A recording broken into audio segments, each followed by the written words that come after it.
ഗവർണർക്ക് കാലടി സംസ്കൃത സർവകലാശാല മുൻ വി.സി. Doctor MV. നാരായണന്റെ തുറന്ന കത്ത്. സർവകലാശാല വൈസ് ചാൻസലർ സ്ഥാനത്തേക്കുള്ള തെരഞ്ഞെടുപ്പിന് നേതൃത്വം നൽകി നിയമനം നൽകിയ ശേഷം ക്രമക്കേട് ആരോപിച്ച് പുറത്താക്കിയതിന്റെ യുക്തിയെന്തെന്ന് എം.വി. നാരായണൻ കത്തിൽ ചോദിക്കുന്നു. UGC മാനദണ്ഡങ്ങൾ പാലിച്ചില്ലെന്ന് കാണിച്ചാണ് വൈസ് ചാൻസലർ ഡോക്ടർ എം.വി. നാരായണനെ ചാൻസലർ ആരിഫ് മുഹമ്മദ് ഖാൻ നീക്കം ചെയ്ത് ഉത്തരവ് പുറത്തിറക്കിയത്.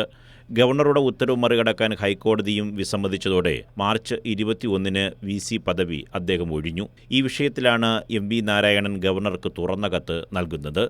സർവകലാശാല വൈസ് ചാൻസലർ സ്ഥാനത്തേക്കുള്ള തെരഞ്ഞെടുപ്പിന് നേതൃത്വം നൽകിയ അതേ ആൾ തന്നെ നിയമനം നൽകിയ ശേഷം ക്രമക്കേട് ആരോപിച്ച് പുറത്താക്കാൻ ഉത്തരവ് നൽകിയതിലെ യുക്തി എന്തെന്ന് വ്യക്തമാക്കണമെന്നാണ് കത്തിലെ ആവശ്യം. തനിക്ക് സംഭവിച്ച മാനഹാനി ഗവർണറുടെ ഭാഗത്തു നിന്നുണ്ടായ വീഴ്ചയും ക്രമക്കേടും കാരണമാണെന്ന് തുറന്ന കത്തിൽ പറയുന്നു. എല്ലാ നടപടികളും പരിശോധനയും നടത്തിയ ശേഷമാണ് ചാൻസലർ കൂടിയായ താങ്കളുടെ നേതൃത്വത്തിലുള്ള സെർച്ച് കം സിലക്ഷൻ കമ്മിറ്റി നിയമനം നൽകിയത്. ഈ കമ്മിറ്റിക്ക് വീഴ്ചകളും പിഴവുകളും പറ്റാതിരിക്കേണ്ടത് അതിന് നേതൃത്വം നൽകിയ ആളുടെ ഉത്തരവാദിത്വം തന്നെയാണെന്നും കത്തിൽ ഓർമ്മപ്പെടുത്തുന്നു. ഇത്തരത്തിൽ ഉന്നത പദവിയിൽ നിയമനം നടത്തുകയും അതിനുശേഷം കൂടിക്കാഴ്ചകൾ വരെ ഉണ്ടാവുകയും ചെയ്തു. ഇതിനെല്ലാം ശേഷമാണ് മാനദണ്ഡം പാലിക്കപ്പെട്ടില്ല എന്ന കണ്ടെത്തൽ നടത്തുന്നത്. കൂടിക്കാഴ്ചയ്ക്കിടയിൽ ശ്രീനാരായണ ഗുരുവിനെക്കുറിച്ച് നടത്തിയ ഒരു പരാമർശം കത്തിൽ ഓർമ്മപ്പെടുത്തുന്നുണ്ട്. ഉന്നതജാതിക്കാരൻ അല്ലാഞ്ഞിട്ടും എങ്ങനെ സംസ്കൃതം പഠിച്ചു എന്ന ചോദ്യം ആരിഫ് മുഹമ്മദ് ഖാൻ ഉന്നയിച്ചുവെന്നും കത്തിൽ പറയുന്നു.